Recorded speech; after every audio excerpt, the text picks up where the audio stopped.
My name is Robert Calloway. I am 71 years old, and 3 weeks ago I stood in the frozen mud of Lakeview Memorial Cemetery in Kelowna, British Columbia, and watched them lower my son Michael into the ground. He was 46. He coached his daughter's hockey team on Saturday mornings. He knew every bird by its call. He had my late wife's laugh, that sudden, surprised kind, like joy caught him off guard every single time. The service was short. Michael had wanted it that way. No fuss, his wife told us. He hated fuss. She was the one who told us that, sitting in the front row in a black dress that cost more than my first truck. Her name is Nadine. She and Michael had been married 11 years. They had one daughter together, my granddaughter Lily, who was 8 years old and sat through the whole burial without making a sound, which broke my heart more than anything else that day. After the graveside prayer, after the last handful of frozen earth hit the casket lid, Nadine touched my arm.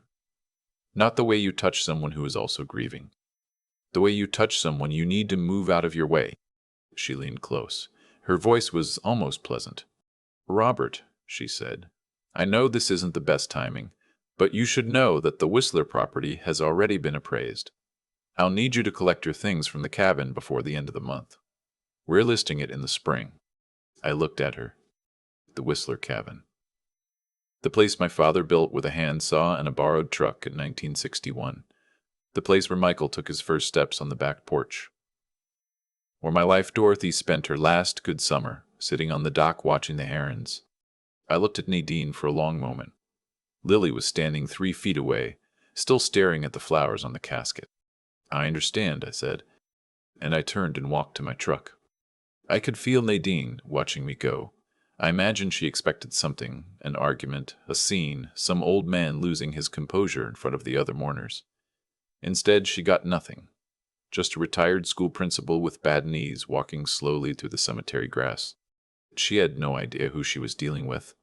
Before I tell you what happened next, I want to ask you something. If you're watching from somewhere in Canada, from BC, from Ontario, from the Maritimes, please let me know in the comments. And if you believe that patience is a form of strength, please like and subscribe to this channel. It helps more than you know. Michael had been sick for 14 months. Ovarian, no, not him, that's wrong. He had a glioblastoma. A brain tumor, grade 4.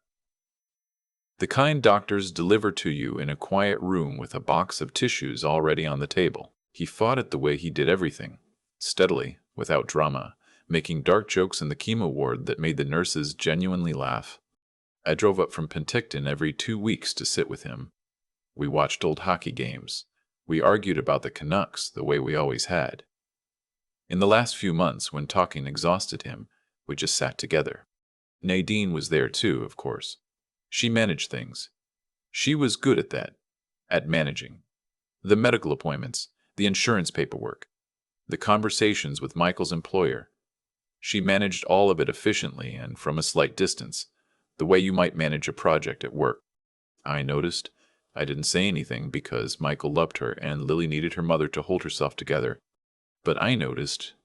3 days after the funeral, a courier arrived at my apartment in Penticton with a manila envelope. Inside was a letter on Nadine's lawyer's letterhead, informing me that the Whistler cabin and the surrounding 43 acres of Crown-adjacent forest had been transferred to Nadine's sole ownership 14 months ago via a document Michael had signed shortly after his diagnosis, granting her full power over their shared real estate assets. There was a photocopy of the signature. I sat at my kitchen table for a long time looking at that photocopy. I have known my son's handwriting since he was 6 years old, since he wrote his first Valentine's card to a girl in his class and asked me to check his spelling. His lowercase r had a particular hook at the top, a small, consistent thing, like a tiny wave. He wrote it that way his whole life. The r in the signature on that document was flat, clean, practiced. I put the letter down. I went to the window. Outside, the Okanagan Lake was the color of pewter in the February light. I thought about my wife Dorothy, about what she used to tell me when things went sideways. "Robert," she'd say, "the loudest thing in any room is always the lie. You just have to wait for it to stop talking." I went to the phone and made a call I hadn't planned on making for another 10 years. His name is Owen Ferris. He's been my solicitor for 34 years. He handled Dorothy's estate. He drafted my own will 3 times as our circumstances changed. He is 68 years old, semi-retired, and absolutely terrifying in a courtroom, which I have never had cause to witness personally. Until now. Owen, I said when he picked up. Michael's gone, and his wife is trying to sell the Whistler property. A pause. The cabin your father built. Yes. When can you come in? Owen's office is in downtown Kelowna, on Bernard Avenue, 1 floor above a print shop that has been there since the 90s. The building smells like coffee and old paper, which is the most reassuring smell I know. He was waiting for me with tea, the real kind, loose leaf, in a proper pot, and a file folder I recognized immediately. The Calloway Family Trust. Your father was not a complicated man, Owen said, but he was a careful one. When he transferred the Whistler property to you in 1987, he didn't do it the easy way. He did it the right way. I knew this. My father had been a cabinet maker. He didn't trust systems he couldn't see, so he over-engineered everything. His furniture joints, his fence posts, and apparently his estate planning. The cabin and the 43 acres, Owen continued, sliding a document across the desk, were transferred into the Calloway Family Trust at that time. The trust was updated when you married Dorothy, and again when Michael was named a beneficiary in 2003. Nadine's document, I said. Owen set his reading glasses down carefully on the desk. Robert, Michael could not have signed over property he didn't personally own. He was a beneficiary of the trust. He had certain usage rights. He did not have the authority to transfer title. Whatever Nadine's lawyers produced, it is legally meaningless with respect to the Whistler land. I sat back. It is more, Owen said. He opened a second folder. I had our documents analyst look at the signature this morning. The handwriting doesn't match. There are consistent discrepancies in the letter form, particularly in the connective strokes. This document was not signed by Michael. She forged it. Owen was quiet for a moment. Outside on Bernard Avenue, a transit bus rumbled past. We can demonstrate that the document is fraudulent, he said carefully. Whether she signed it herself or engaged someone else to do so, the legal exposure is significant. This is fraud. It may also engage criminal provisions under the criminal code. She's already contacted a developer, I said. I had found this out through Owen himself, who had quietly made a call to the Whistler Land Registry Office on my behalf. A Kelowna-based development firm had filed a preliminary inquiry about the parcel, apparently at Nadine's direction, before Michael was even buried. Owen nodded slowly. Then I'd suggest we move quickly. He told me what to do. He told me to go back to Penticton. To say nothing. To let Nadine believe she had won. To make it look, if she called or came by, like a tired old man who was simply going to let it happen. Because he didn't have the fight left in him. I drove back down the Coquihalla in the dark, listening to the CBC, thinking about my son. Michael had been 8 years old when my father died. He had cried at the funeral, openly, unashamedly, the way children do before they learn to perform grief, instead of feel it. Afterwards, sitting in my father's kitchen while the relatives ate sandwiches and talked too loudly, he had tugged my sleeve and said, "Dad, will we still get to go to the cabin?" "Yes," I told him. "We'll always get to go to the cabin." I had not known at the time how permanent that promise would need to be. 3 days passed, then 4. I went for my morning walks along the lakeshore. I cooked simple meals. I called Lily twice. Brief calls, because Nadine was usually nearby and I didn't want to create friction that might limit my access to my granddaughter. On the 5th day, Nadine called. "Robert, I just want to make sure there are no hard feelings," she said.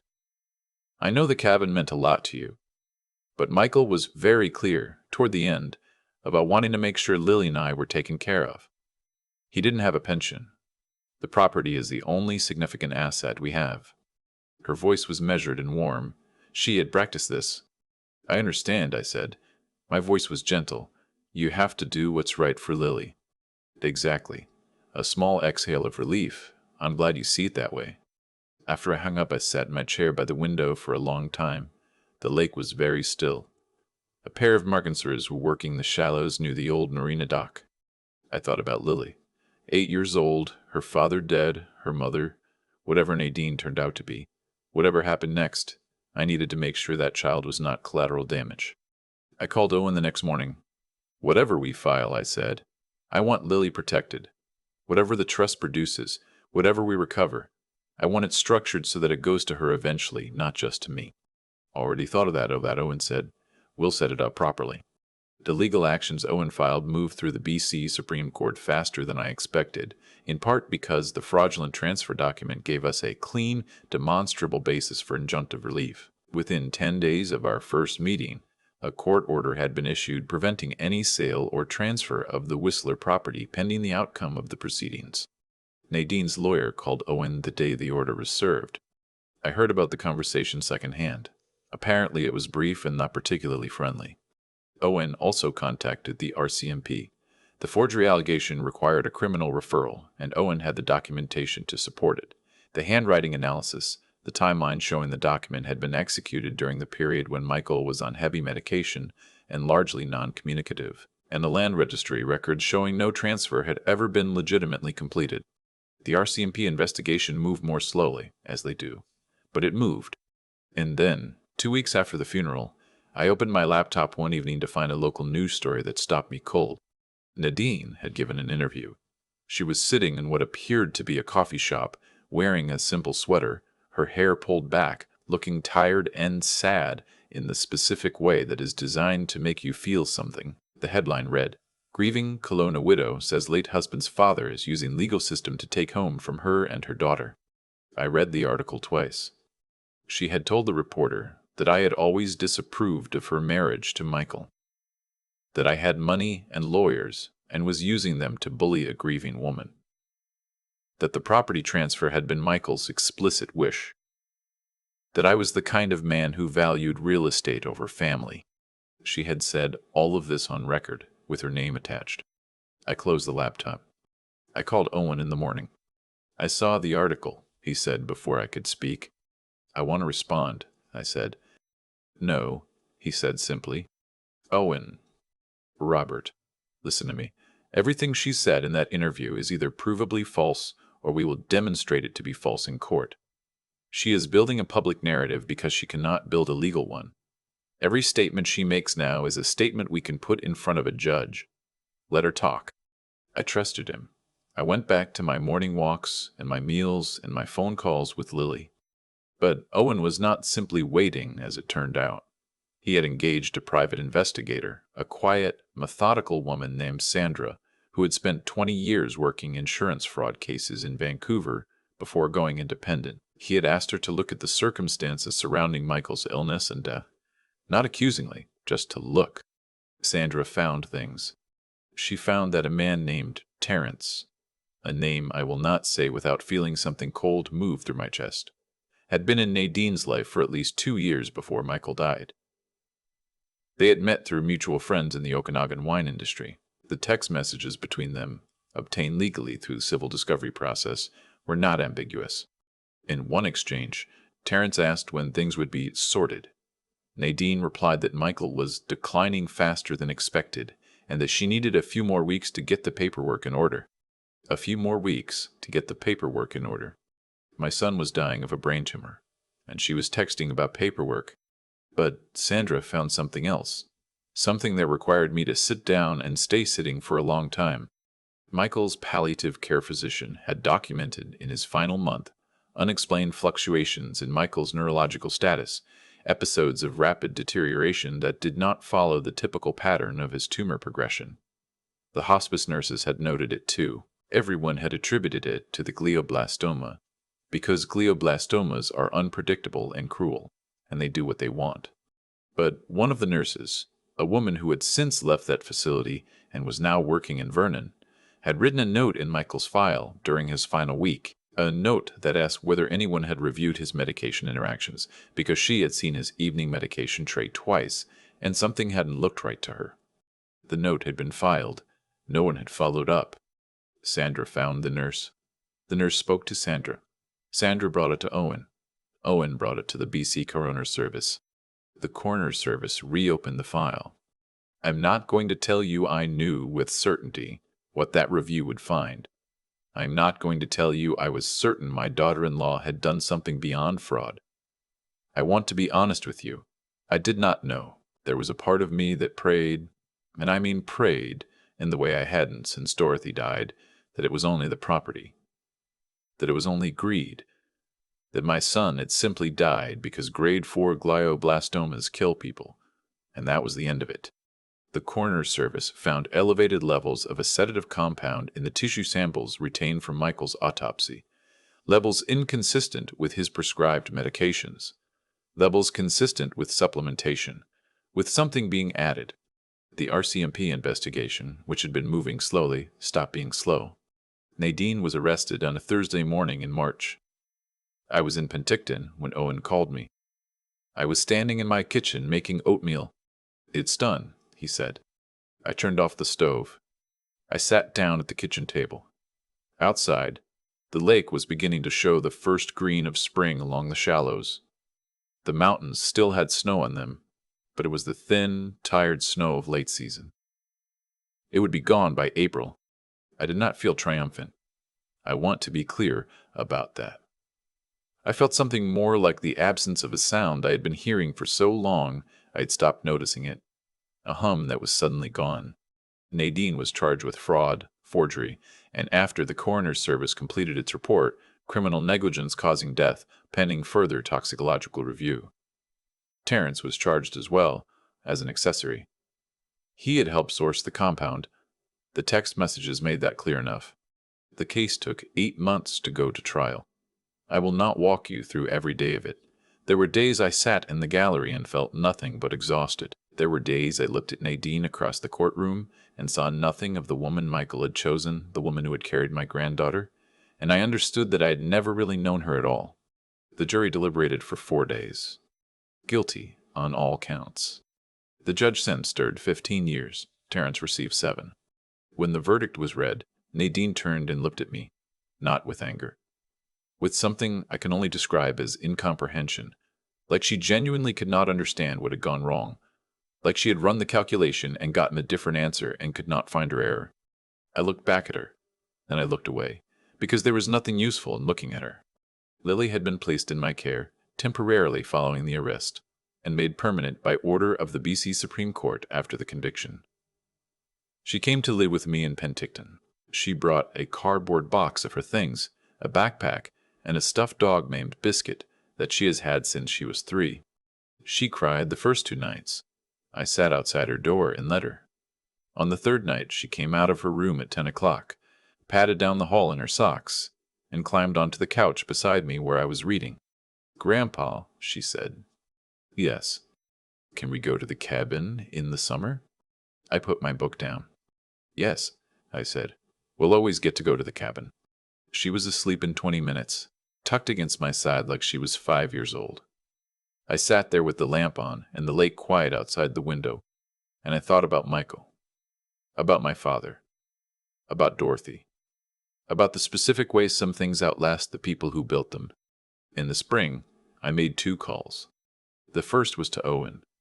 I told him I wanted to update the Calloway Family Trust, to add Lily as the primary beneficiary, to ensure the cabin and the land were protected not just for my lifetime, but for hers, and eventually for any children she might have in perpetuity, a conservation covenant through the BC government's Land Trust Alliance program, so that no development could ever touch that shoreline, no matter who came along claiming they had a right to it. Owen said he would have the documents ready by Friday. The second call was to the principal of Lily's new school in Penticton. I introduced myself, explained the situation briefly, and asked what I could do to help Lily's transition. The principal, a patient woman who had clearly heard harder things, told me the most useful thing was simply consistency. Show up. Be there. Let her know the ground is solid. I can do that. I have been doing it my whole life. There's a thing people say about grief, that it comes in waves. I have found this to be true, though I would describe the waves differently than most. They do not crash. They are not dramatic. They are slow and heavy, like the deep water swells you feel in a boat before a storm. You rise and fall and rise again, and most of the time you do not even see them coming. Michael is gone. Nothing changes that. No verdict, no trust document, no conviction brings him back to the dock to watch the herons. Nothing gives Lily her father again. Nothing gives me back the phone calls on Sunday mornings when he would tell me about Lily's week and pretend not to care that the Canucks had lost again. But I made him a promise when he was 8 years old, standing in that kitchen full of two loud relatives, and I have kept it. The cabin is his. It always will be. Greed moves fast. It makes decisions quickly, signs documents under pressure, sends texts without thinking, believes that old men are easy to dismiss. That is its weakness. That is always its weakness. Patience is something else entirely. Patience has roots. It does not have to rush, because it knows that what is true does not stop being true just because someone decided to pretend otherwise. You can take a man's property. You can forge his son's signature. You can stand in a cemetery in a very expensive dress and believe you have already won. But you cannot take 40 years of careful love and call it yours. It was never yours to take. I keep coming back to the moment at the cemetery. Not the verdict, not the arrest, not even the night Lily fell asleep against my shoulder on the couch. I keep coming back to that moment in the frozen mud when Nadine touched my arm and told me, in that careful, practiced voice, that the cabin was already appraised. She believed I was finished. And I think that belief, that absolute certainty that an old man with bad knees had nothing left to use, was the thing that undid her completely. There is a kind of intelligence that has nothing to do with cleverness. It is slower than that. It is the kind that comes from watching, over a long time, how things actually work, how institutions move, how documents hold up, how signatures tell the truth even when the person holding the pen is trying to lie. My father had it. Dorothy had it in abundance. I have tried, imperfectly, to carry it forward. When Nadine spread her forged paperwork across the table, she was counting on me not knowing what I knew. That was her miscalculation. Not her only one, but the one that started everything unraveling. I think about Nadine sometimes, not with anger anymore, mostly with something closer to bewilderment. She was not stupid. She had planned carefully, moved patiently, covered her steps. But greed has a particular blindness built into it. It looks at a person and only sees what it can take. It never stops to ask what that person has already built, quietly, over decades, in places it never thought to look. She saw a retired school principal in an old truck. She did not see the trust my father structured in 1961. She did not see Owen Ferris, who has been practicing law since before she was born.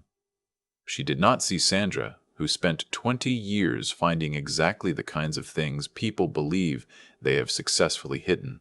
What Nadine lacked was not intelligence. It was integrity. And the absence of integrity is not just a moral problem, it is a practical one.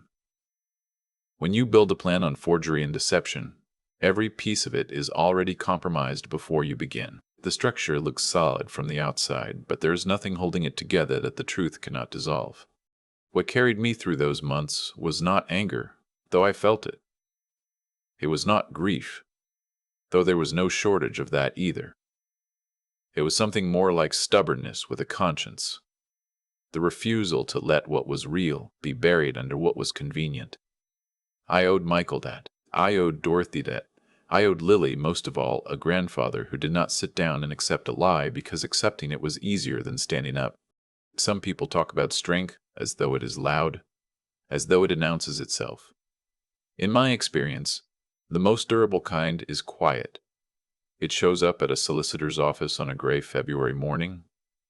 It takes its walks. It answers the phone when its granddaughter calls. It waits without performing the waiting, because it knows that what is true does not require permission to remain true. Lily will grow up knowing that her father was loved, that the land he loved was protected, that the people who tried to take it did not succeed. I cannot give her back her father, but I can give her that, and the cabin, and the herons on the water in the morning, and every summer for the rest of her childhood, if she wants them. That is enough. It has to be enough. And most days when the light comes off the lake the right way, it genuinely is.